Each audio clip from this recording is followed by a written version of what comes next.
Nanay V, ano pong ulam natin? Wala, hindi pa ako nagluto. Ay, hindi pa po kayo nagluto. Yung kanin, ano po ito kanin? Oo. Ito pa po yung sinain nyo kahapon? Oo, igisa ko na lang, pwede pa naman. Mukhang panis na po yan. Di pa? Ayun po, mamasa-masa po. Oh. Pero pag mainit yan, wala yan. Dapat ano po, alalay lang po kayo next time sa sa tubig po, no? Para hindi po siya. So, ayan, dahil wala po kayong ulam, Nanay Victoria. Igisa ulit. Punta muna po ako ng ng palengke, bibili po ako ng ulam po para sa inyo, ha? Oo. Antayin niyo po ako dito. At magluluto po tayo ng ulam. Baka gusto niyo pong sumama? Hindi na. Hindi na, dito na lang po kayo. Sige po. At wow, naka-spooting po kayo, ah. Galing ako doon, ginawa ko yung mga nilagay. Nakasapatos si nanay, naka-black shoes, oh. Mukhang talaga to, mukhang nagtatrabaho sa opisina. Hindi pa natapos. Lalo na kapag nasuot niya yung yung long sleeve na yan. Naku po, Mainit. mukhang doktora na to si Nanay Victoria. Di ba po sinusuot niyo po yan? Oo, di ba? Okay. Saglit lang. Opo. Ayan. Tinitingnan So, lang ako. magantay na lang po kayo dito, Nanay Victoria, ha? At ako po ibibili ng ulam, ha? Sige, sige po. Yan, so ayan, ngayon po mga kababayan, punta po tayo ng palengke para kahit paano ay malutuan po natin si Nanay Victoria ng maayos-ayos na ulam, no? At makakain din po siya ng maayos. Kaya, so ayan, tara po mga kababayan, bili na po tayo ng ulam ni Nanay Victoria. Let's go!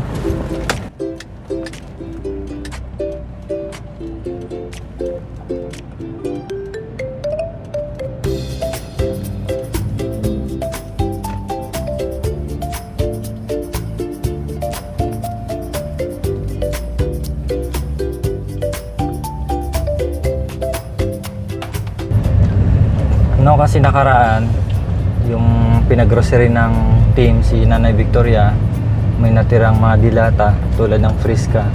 Yun po yung inulam niya, no? Ginisa niya pa po yun bago niya inulam. Nilagay niya ng bawang, tapos talbos ng kamote. Yun po yung ulam niya. Ano kaya ang ulam bibili natin para kay Nanay Victoria, no? Siguro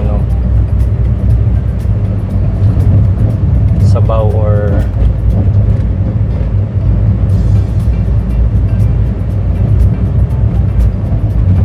siguro tinulang manok. Bilitan isang buong manok, kalahati tinula, yung kalahati i-adobo natin para meron siyang choices na ulamin. Tsaka yung adobo naman po, hindi po basta-basta masisira yun, no?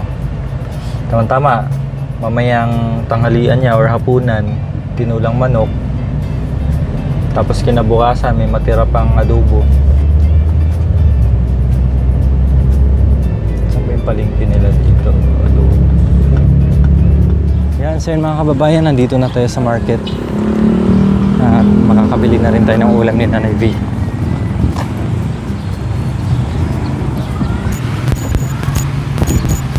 Daming bawang tsaka sibuyas, oh.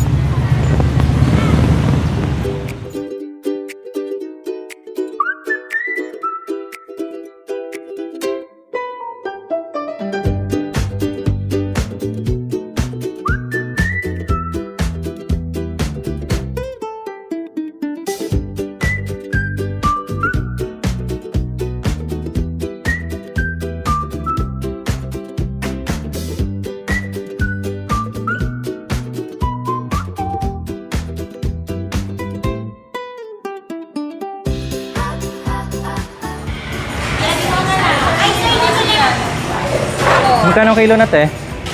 Dito pa, 220 mo na. 220. Opo, isang Sige. bagong kati.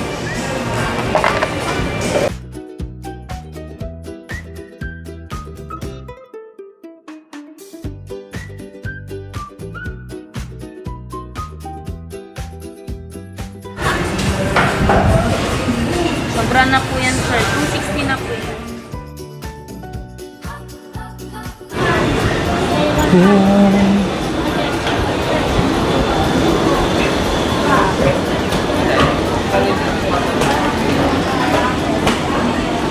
Daming isda.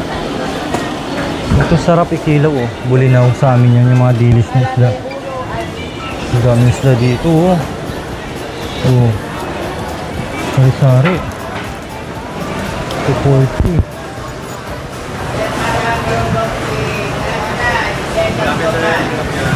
Galing. Asik lang natin. Galing. Kailan lang po si? Kaya po si.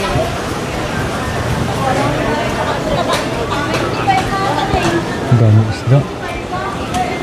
Ayun oh. Lakas.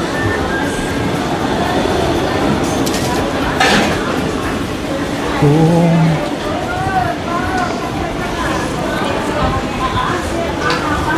Tayo magkano itong bunlis?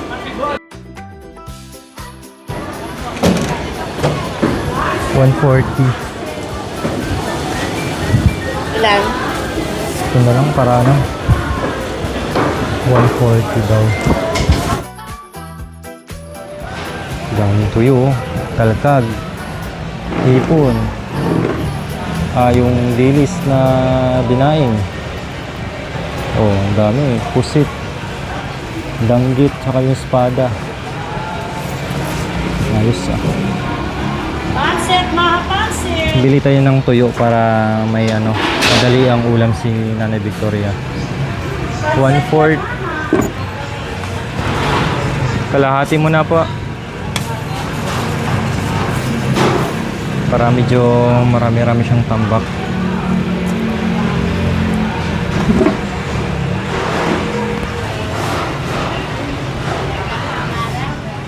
So yan, nakabili na po tayo ng ulam ni Nanay Victoria. No, meron ng tuyo, manok, and boneless na bangus, daing. Para hindi ka agad masira. So bibili po tayo ngayon ng pang tinola. Tinolang manok. Sayuti na lang siguro.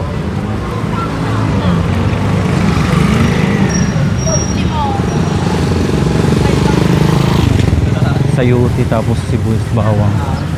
Sige boss, baba po lang ang boss. Sayuti. Pwede na itong isa, marami na. Yan lang ba yun? Ano pa? Tig isang balot ng ano te. Sibuyas bawang.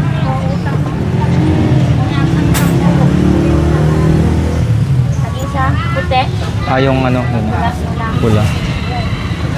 Yan, tapos yung sili. Luya. Ano pa? 120 na. 380.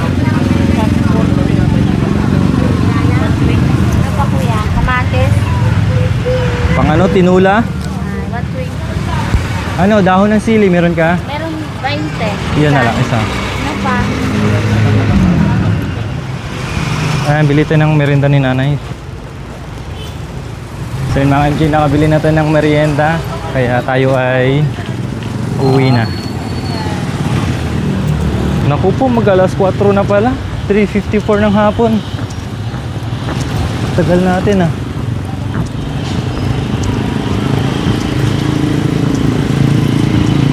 Nandito na tayo sa parking area. Makauwi na rin na makalpagluto ng ulam.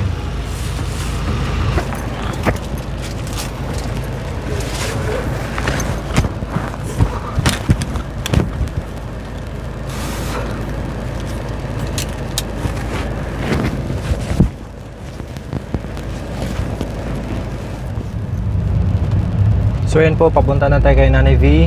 Grabe, ang bilis ng oras. Tatlong ano pala to, annex pinuntahan ko oh. Isa dito, dalawa. Pangatlo dun sa dulo yung mga bilihan ng isda. Tsaka karne. Yan nilalakad natin kanina oh. Wala kasing parking dito, panay one way. No parking. Kaya no choice tayo.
So ayan po mga kababayan, nandito na po tayo sa bahay kubo ni Nanay Victoria. At ito, Nanay V!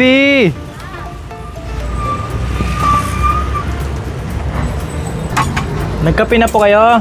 Hindi pa. Kape, Opo pala. magkape na po kayo. Ito po yung binili ko. Oh. Yan, magmerinda muna po kayo habang yan. Bumili po kayo ng soft drinks kanina? Ah. Tapos, ano lang po binili ko, Nanay V? Tinulang manok. Okay lang po ba ito? Oo. Ito po, may binili po akong tuyo. Buwad ba, no? Sato buwad. Para kapag wala kayong may ulam, may madalian kayong may ulam. Prito mo lang o di kayo sugba, no? Yan. Tapos ano po, Nanay V? Daing na bangus. Para hindi po kaagad-agad masisira yung boneless po. Gusto niyo po ba ganyan? Yan. Tapos, opo. Tapos itong tinula. Manok po yan. Ito na lang ilakaw. Opo. Luto po natin yung daing din para di masira. Yan. Pakilagay po muna dito.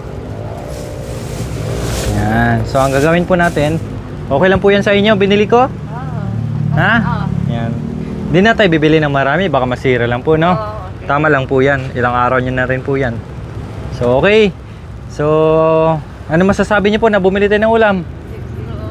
Maraming salamat. Nabili ng manok. Ayun. Iluto. Opo. Sa ulam. Ayan. So, Salamat sa iyo, Matoy. wala nga naman po, Nay. Tayo ay inutusan lamang, no? Para makapaghatid po sa inyo na ulam. Maraming salamat sa iyo, Matoy. Sir Matoy, nga nabili ka ng ulam. Manok. Ulam. Okay na po yun, Nay, no? Kasi wag na yung marami. Baka masira pa po, no? Ayan. So, okay. So, ayan po. Yung